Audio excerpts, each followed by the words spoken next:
ಎಲ್ರಿಗೂ ನಮಸ್ಕಾರ. ಏನೋ ದರ್ಶನ್ ಅವರು ಮಹಾ ದೇಶದ್ರೋಹ ಕೆಲಸ ಮಾಡಿಬಿಟ್ಟವ್ರೆ ಅಂತ ಹೇಳ್ಬಿಟ್ಟು ಅವ್ರ ಮೇಲೆ ಒಂದಲ್ಲ ಎರಡಲ್ಲ 106 ಕೇಸ್ಗಳನ್ನ ಪೊಲೀಸ್ ಠಾಣೆಗಳಲ್ಲಿ ದೂರು ಕೊಡೋಕ್ಕೆ ಈ ಮಹಿಳೆಯರೆಲ್ಲ ಹೋಗ್ತಾ ಇದ್ದಾರೆ. ಅದು ಸಾಲ್ಗಟ್ಕೊಂಡು ಹೋಗ್ತಾವ್ರೆ. ಅದು ಏನಕ್ಕೆ ಅಂತ ಗೊತ್ತಿಲ್ಲ. ಇರೋದು ಉಮಾಪತಿ ಗೌಡ ಮತ್ತು ದರ್ಶನ್ ಅವ್ರ ಮಧ್ಯೆ ಇರೋದು ಅವ್ರದ್ದು ಜಟಾಪಟಿ ಕಿತ್ತಾಟ. ಅವರು ಪ್ರೊಡ್ಯೂಸರು, ಇವರು ನಟರು. ಇವರು ಅವ್ರಿಗೆ ಡೇಟ್ಸ್ ಕೊಟ್ಟಿದ್ದಕ್ಕೆ ಅವರು ಪ್ರೊಡ್ಯೂಸರ್ ಆಗಿದ್ದು. ಇಲ್ಲ, ಅವರು ಪ್ರೊಡ್ಯೂಸರ್ ಆಗ್ತಿರ್ಲಿಲ್ಲ. ಉಮಾಪತಿ ಗೌಡ ಯಾರು ಅನ್ನೋದೇ ಗೊತ್ತಾಗ್ತಾ ಇರಲಿಲ್ಲ ಇಲ್ಲಿವರೆಗೂ. ದರ್ಶನ್ ಅವರು ಸುಮಾರು 25 ವರ್ಷಗಳ ಕಾಲ ಕಷ್ಟ ಬಿದ್ದು ಬಂದವರು. ಲೈಟ್ ಬಾಯಿಂದ ಹಿಡಿದು 25 ವರ್ಷ ಕಷ್ಟ ಬಿದ್ದು ಬಂದಿರೋರಿಗೆ ಅವರು ಮಾತಾಡಿರೋದು ಸರಿ ಅಂತ ನಾವು ಒಪ್ಕೊಂತ ಇಲ್ಲ, ಸರಿ ಅಲ್ಲ. ಆದರೆ ಅಯ್ಯಪ್ಪ ಆ ಹೊರಟುತನ ಅದು ಬಾಯಲ್ಲಿದ್ದಿದ್ದು ಬಾಯಿಗೆ ಹೇಳ್ಬಿಡ್ತಾರೆ. ಹಿಂದೆ ಒಂದು ಹೇಳೋದು, ಮುಂದೆ ಒಂದು ಹೇಳೋದು, ಮಾತಾಡೋದು ಅಂತ ಹೊರಟುತನ ಅವರಲ್ಲಿಲ್ಲ. ಮೂಲತಃ ಅವರು ಸೌಮ್ಯ ಸ್ವಭಾವದವರೇ. ಅವ್ರನ್ನ ನಮ್ಮ ಜನಗಳಿಗೆ ಕೆಣಕಿ ಅವ್ರನ್ನ ರುದ್ರನ್ ಮಾಡ್ತಾ ಇದ್ದಾರೆ. ಯಾಕೆ ಅಂತ ಹೇಳಿದ್ರೆ, ಇವತ್ತು ಲಾಕ್ಡೌನ್ ಸಮಯದಲ್ಲಿ ದರ್ಶನ್ ಅವರು ಎಷ್ಟು 1000 ಜನಕ್ಕೆ ಸಹಾಯ ಮಾಡಿದ್ದಾರೆ ಅನ್ನೋದು ಈ ಮಹಿಳೆಯರಿಗೆ ಏನ್ ಗೊತ್ತು? ಈ ಮಹಿಳೆಯರಿಗೆ ಏನ್ ಗೊತ್ತು? ಎಂತೆಂಥ ಆಶ್ರಮಗಳಿಗೆ ಎಷ್ಟೆಷ್ಟು ಅಕ್ಕಿ ದವಸ ಧಾನ್ಯಗಳು ಹೋಗ್ತಾ ಇದ್ದೇವೆ ಅಂತ ಏನ್ ಗೊತ್ತು? ದಿನ ಮನೆ ಮುಂದೆ ಕ್ಯೂ ನಿಂತ್ಕೋತಾರೆ. ನಮ್ಗೆ ಹಾಸ್ಪಿಟ್ಲ್ ದುಡ್ಡು ಕಟ್ಟಕ್ಕಾಗ್ತಿಲ್ಲ, ಕಿಡ್ನಿ ಪೇಷಂಟು ಹಾಸ್ಪಿಟ್ಲಿಗೆ ದುಡ್ಡು ಕಟ್ಟಕ್ಕಾಗ್ತಾ ಇಲ್ಲ, ಸ್ಕೂಲ್ ಫೀಸ್ ಕಟ್ಟಕ್ಕಾಗ್ತಾ ಇಲ್ಲ, ಕಾಲೇಜ್ ಫೀಸ್ ಕಟ್ಟಕ್ಕಾಗ್ತಾ. ಸಾವಿರಾರು ಜನಕ್ಕೆ ಕಾಲೇಜ್ ಫೀಸ್ ಕಟ್ಟಿದ್ದಾರೆ. ಸಾವಿರಾರು ಜನಕ್ಕೆ ಅಂಗವಿಕಲರಿಗೆ ಸೈಕಲ್ಗಳು ಕೊಡಿಸಿದ್ದಾರೆ. ಅವರು ಬಲಗೈ ಕೊಟ್ಟಿದ್ದು ಎಡಗೈ ಕೊಟ್ಟಿದ್ದು ಯಾರಿಗೂ ಹೇಳಲ್ಲ. ಮಾತಾಡಿರೋದು ಸನ್ನಿವೇಶ ಸಂದರ್ಭ ಹಂಗಿತ್ತು. ಆ ಸಂದರ್ಭದಲ್ಲಿ ಅವ್ರು ಮಾತಾಡಿದ್ದಾರೆ. ಕೆಲವು ಜನ ಇದನ್ನೇ ದುರುಪಯೋಗ ಪಡಿಸ್ಕೊಂಡು, ಅವರ ವೀಕ್ನೆಸ್ ದುರುಪಯೋಗ ಪಡಿಸ್ಕೊಂಡು ಅವ್ರನ್ನ ಟ್ರಿಗರ್ ಮಾಡಿ ಈ ರೀತಿ ಮಾತಾಡೋ ರೀತಿ ಮಾಡಿದ್ದಾರೆ. ಅವ್ರ ಜೊತೆಲಿರೋ ಸ್ನೇಹಿತರೆ ಮುಳ್ಳು ಅವ್ರಿಗೆ. ಅವ್ರ ಸ್ನೇಹಿತರೆ ಅವ್ರ ಹೇಳಿಕೆನ ಸಹಿಸ್ಕೊಳಕ್ಕಾಗ್ತಾ ಇಲ್ಲ ಕೆಲವು ಜನಗಳಿಗೆ. ಇವತ್ತು ದೇಶದಲ್ಲಿ, ನಮ್ಮ ಕರ್ನಾಟಕದಲ್ಲಿ ನಮ್ಮ ರಾಜ್ಕುಮಾರ್ ಕಂಪ್ನಿ ಬಿಟ್ರೆ ನಂಬರ್ 1 ದರ್ಶನ್ ರವರೇ ಇರೋದು. ದರ್ಶನ್ ಅವರು ತಪ್ಪೇ ಮಾಡಿಲ್ಲ ಅಂತ ನಾವು ಯಾರು ಹೇಳಕ್ಕಾಗಲ್ಲ. ಅದು ಮನುಷ್ಯನ ಸಹಜ ಗುಣ. ಲೋಕರೂಢಿಯಾಗಿ ಮಾತಾಡಿದ್ದಾರೆ. ಅದರಲ್ಲಿ ಏನ್ ತಪ್ಪಿದೆ? ಉಮಾಪತಿ ಗೌಡ ಕಂಪ್ಲೇಂಟ್ ಕೊಡ್ಲಿ, ಅವ್ರು ಇವ್ರ ಮೇಲೆ ಡೆಫರ್ಮೇಷನ್ ಕೇಸ್ ಹಾಕೊಳ್ಳಿ, ಇವ್ರಿಗೂ 100 ಕೋಟಿಗೆ ಹಾಕ್ಲಿ, 1000 ಕೋಟಿಗೆ ಹಾಕ್ಲಿ. ನಿಮ್ಗೆ ಯಾಕ್ರಿ ಈ ಕೆಲಸ? ನಿಮ್ಗೆ ಅವ್ರು ಹೇಳಿದ ಉದ್ದೇಶ ಏನು? ನೀವು ಕೇಳ್ತಾ ಇರೋದೇನು? ಅವರು ಮಾಡಿರೋದ್ರಲ್ಲಿ ಒಂದೇ ಒಂದು 1% ಯಾವ ಚಿತ್ರನಟನು ಆಗಿಲ್ಲ. ಇವತ್ತು ಕೂಡ ಬೆಳಗ್ಗೆ ಆದ್ರೆ ಸಾಯಂಕಾಲ ಆದ್ರೆ ಮನೆ ಮುಂದೆ ಲೈನ್ ನಿಂತಿರ್ತಾರೆ. ಅವ್ರು ಬರೋದ್ನೇನೆ ಗದರ್ಬಹುದು, ಬೆದರಿಸಬಹುದು, ಆದ್ರೆ ಒಳಗಡೆ ಹೃದಯ ಇರೋದು ಮಾತ್ರ ಯಾರಿಗೂ ಗೊತ್ತಿಲ್ಲ.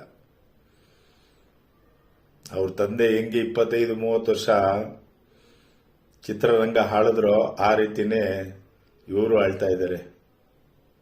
ದರ್ಶನ್ ಅವರು ಬಹಳ ಸಾತ್ವಿಕ ಗುಣ.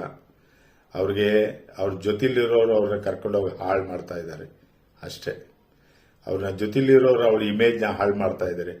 ಇವನೊಬ್ಬ ಇದ್ದಾನೆ, ಇವನೊಬ್ಬನ ಇಮೇಜ್ ಏನಾರು ಹಾಳು ಮಾಡಿ ಮುಗಿಸ್ಬಿಟ್ಟು ಚಿತ್ರರಂಗನೇ ಕಂಪ್ಲೀಟ್ ಮಾಡಿಬಿಡ್ಬೇಕು, ಇನ್ನು ಚಿತ್ರರಂಗನೇ ಇರಬಾರ್ದು, ಇವನು ಇರೋದ್ರಿಂದ ತಾನೆ ಅಂತ ಹೇಳ್ಬಿಟ್ಟು ಇವನ್ ಇಮೇಜ್ನ, ದರ್ಶನ್ ಅವ್ರ ಇಮೇಜ್ನ ಡ್ಯಾಮೇಜ್ ಮಾಡ್ತಾ ಇದ್ದಾರೆ.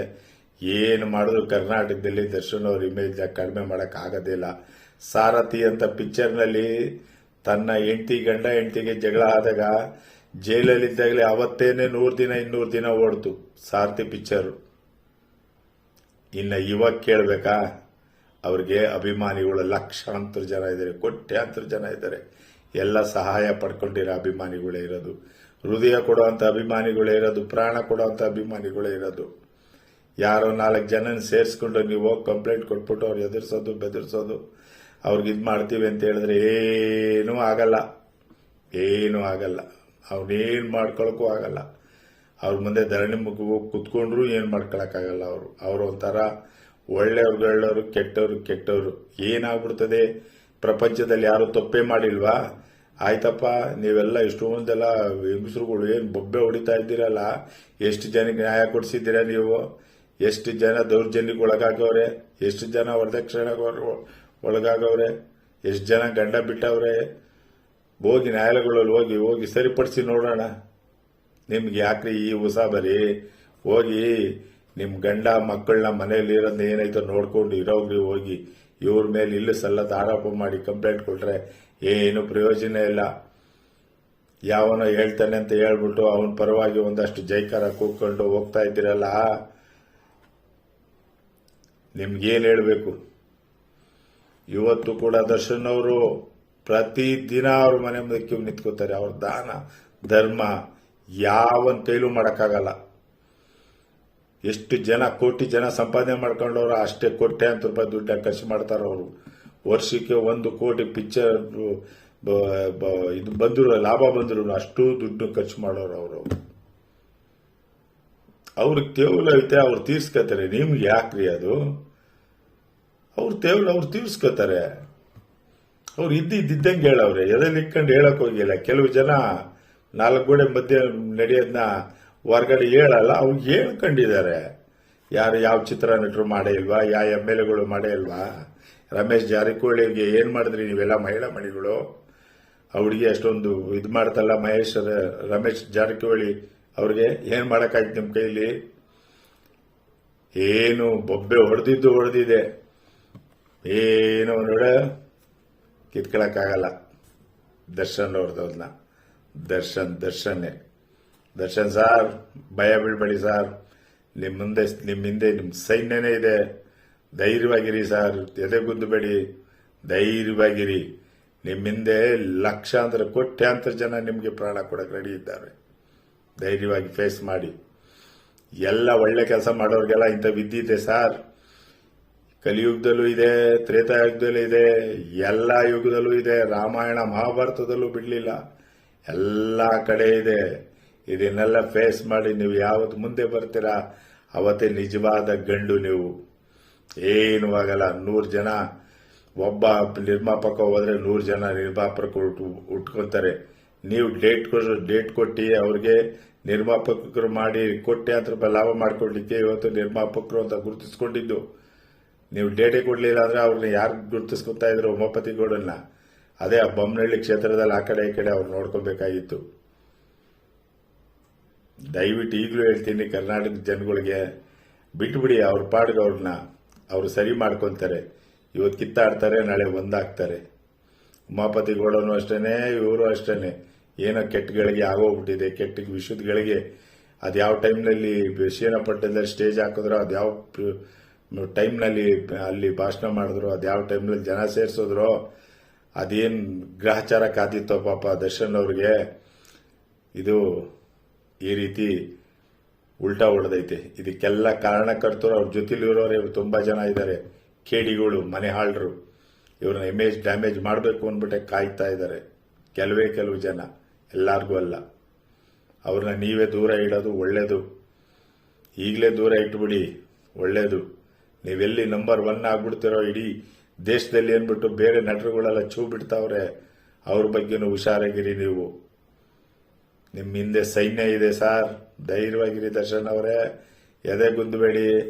ಇಂಥ ಹೆಂಗಸರುಗಳಿಗೆಲ್ಲ ಹೆದರ್ಕೊಳಕ್ ಹೋಗ್ಬೇಡಿ, ಇಂಥ ಕೇಸ್ಗಳಿಗೆಲ್ಲ ಹೆದರ್ಕೊಳಕ್ ಹೋಗ್ಬೇಡಿ. ನೀವು ಸಾಧ್ಯವಾದಷ್ಟು ಒಂದು ಒಳ್ಳೆ ಮಾತು ಹೇಳ್ತೀನಿ, ಇನ್ಮೇಲಾದ್ರೂ ನೀವು ಬುದ್ಧಿ ಕಲೀರಿ. ಆಗೋಗಿರೋದ ಮರ್ತು ಬಿಡಿ. ಒಂದು ಒಳ್ಳೆ ಮಾತಾಡಕ್ ಬರಲಿಲ್ಲ ಸುಮ್ಮನಿದ್ದು ಬಿಡಿ.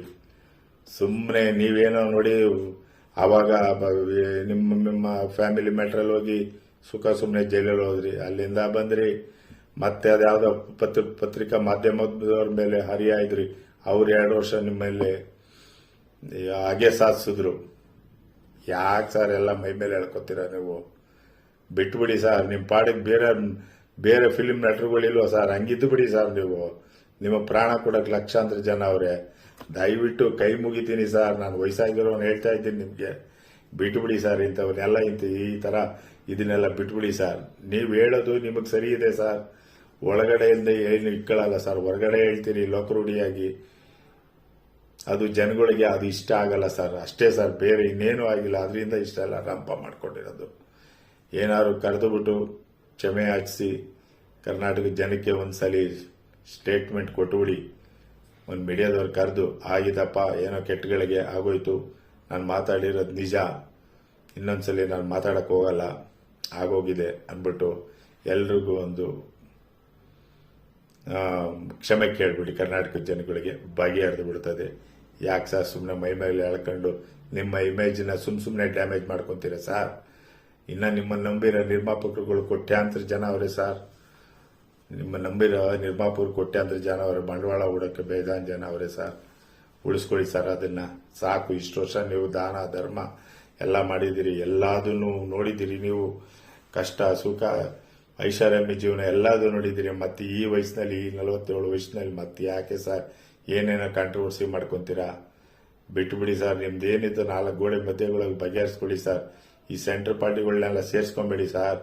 ನಿಮ್ಮ ಜೊತೆ ನೀವು ಹಿಂಗ್ ಮಾತಾಡ್ತಾ ಇರ್ತಾರೆ, ನಾಳೆ ಹೋಗಿ ಅವನ ಹತ್ರ ಹೋಗಿ ಅವ್ರ ಹಂಗಂದ್ರು ಅಂತ ಹೇಳ್ಬಿಡ್ತಾರೆ. ನಿಮ್ಮ ವೀಕ್ನೆಸ್ನೆಲ್ಲ ಬಿಡೋರೆಲ್ಲ ನಿಮ್ಮ ಜೊತೆಲಿ ಇರೋರೆ ಸರ್, ಬೇರೆ ಯಾರು ಅಲ್ಲ ಸರ್. ಇವ್ರನ್ನ ಕರೆಕ್ಟಾಗಿ ಬಸ್ದಲ್ಲಿ ಗೇಟಿಂದ ಆಚೆ ಇಡಿ ಸರ್. ಗೇಟಿಂದ ಆಚೆ ಇಟ್ಟು ಬಿಡೋ, ಎಷ್ಟು ಬೇಕೋ ಅಷ್ಟಕ್ಕೆ ಇಟ್ಕೊಳ್ಳಿ. ಅವಾಗ ನಿಮಗೂ ಮರ್ಯಾದೆ ಬರುತ್ತೆ, ಒಂದು ಗೌರವ ಬರ್ತದೆ. ಬೆಂಗಳೂರಿನಲ್ಲಿ ನಿಮ್ಗೆ ಇನ್ನಷ್ಟು ಜನಗಳು ನಿಮಗೆ ಸಾಥ್ ಕೊಡ್ತಾರೆ. ನೀವು ಒಳ್ಳೆ ನಟರು, ಒಳ್ಳೆ ಹೃದಯವಂತರು, ಒಳ್ಳೆ ದಾನಧರ್ಮರು, ದಾನಶೂರ ಅಂಬರೀಷ್ ಬಿಟ್ರೆ ನೀವು ಇನ್ಯಾರೂ ಇಲ್ಲ. ದಾನಶೂರ ಕನ್ನಡರಲ್ಲಿ ದಾನ ಮಾಡೋದ್ರಲ್ಲಿ, ಬಡವರಿಗೆ ಒಂದು ಒಳ್ಳೇದು ಮಾಡೋದ್ರಲ್ಲಿ, ಮದುವೆ ಮಾಡೋದ್ರಲ್ಲಿ, ಆಶ್ರಮಗಳಿಗೆ ದಾನದ ಇದು ಊಟದ ಪದಾರ್ಥ ಕೊಡಿಸೋದ್ರಲ್ಲಿ, ಬಟ್ಟೆಗಳು ಕೊಡಿಸೋದ್ರಲ್ಲಿ, ಫೀಸ್ ಕಟ್ಟೋದ್ರಲ್ಲಿ, ಕಾಯಿಲೆ ಕಿಡ್ನಿ ಪೇಷಂಟ್ಗಳು ಮಾಡೋದ್ರಲ್ಲಿ ನೀವು ಬಿಟ್ರೆ ಇಡೀ ಕರ್ನಾಟಕದಲ್ಲಿ ಯಾವನ್ನೂ ಇಲ್ಲ ಸರ್. ಕೋಟ್ಯಾಂತರ ರೂಪಾಯಿ ಕಳ್ತನ ಮೋಸ ಮಾಡಿ ಎಲ್ಲ ಹಾಕೊಂಡಿರ್ತಾರೆ. ಒಬ್ರು ₹1 ಖರ್ಚು ಮಾಡಲ್ಲ. ನೀವು ಖರ್ಚು ಮಾಡೋದಷ್ಟು ₹1 ಮಾಡಲಿ ಸಾಕು ನೋಡೋಣ. ಎಲ್ಲ ಗೂಡು ಮಾಡಿ ಇಕ್ಕತ್ತಾರೆ. ನೀವು ಬುದ್ಧಿ ಕಲಿಬೇಕು ಸರ್. ನೀವು ಇನ್ನೂ ಇಷ್ಟು ವಯಸ್ಸಾದ್ರೂ ಬುದ್ಧಿ ಕಲಿಯಿಲ್ಲ ಅಂದ್ರೆ ತುಂಬಾ ಕಷ್ಟ ಸರ್. ಸರ್ ಏನೋ ಮಾತಾಡಿದರೆ ದಯವಿಟ್ಟು ಕ್ಷಮಿಸ್ಬಿಡಿ ಸರ್. ಕರ್ನಾಟಕದ ಜನತೆಗೆ ಕೈ ಮುಗಿದು ಕೇಳ್ತೀನಿ. ಏನೋ ಒಂದು ಕೆಟ್ಟ ಕಾಲದಲ್ಲಿ ಅವರು ಮಾತಾಡ್ಬಿಟ್ಟಿದ್ದಾರೆ, ಎಲ್ಲ ಕ್ಷಮಿಸ್ಬಿಡಿ. ಅವರು ನಮ್ಮವರೇ, ಬೇರೆ ಹೊರಗಡೆ ದೇಶದಿಂದ ಬಂದವರಲ್ಲ. ತಮಿಳುನಾಡಿಂದ ಆಗಲಿ, ಮಹಾರಾಷ್ಟ್ರದಿಂದ ಆಗಲಿ, ಬಿಹಾರಿಯಿಂದ ಆಗಲಿ, ಕೇರಳದಿಂದ ಆಗಲಿ ಬಂದವರಲ್ಲ. ಅವ್ರದ್ದು ಕೊಡುಗೆ ನಮ್ಮ ಚಲನಚಿತ್ರರಂಗಕ್ಕೆ, ಅವ್ರ ತಂದೆ ಕೊಡುಗೆ, ಇವ್ರ ಕೊಡುಗೆ ತುಂಬಾ ಇದೆ. ಒಂದು ಸಣ್ಣದು ಏನೋ ಇನ್ಸಿಡೆಂಟ್ ಆಗಿದೆ, ದಯವಿಟ್ಟು ಕ್ಷಮಿಸ್ಬಿಟ್ಟು ಎಲ್ಲ ಕೇಸೆಲ್ಲ ವಾಪಸ್ ತಗೊಳ್ಳಿ.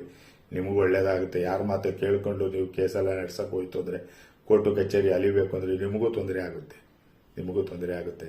ಬಿಟ್ಬಿಡಿ ಸರ್ ಇದೊಂದ್ಸಲಿ ಏನಾರ ಮಾಡಿ. ಎಲ್ರಿಗೂ ನಮಸ್ಕಾರ. ಕರ್ನಾಟಕದ ಮಹಾ ಜನತೆ.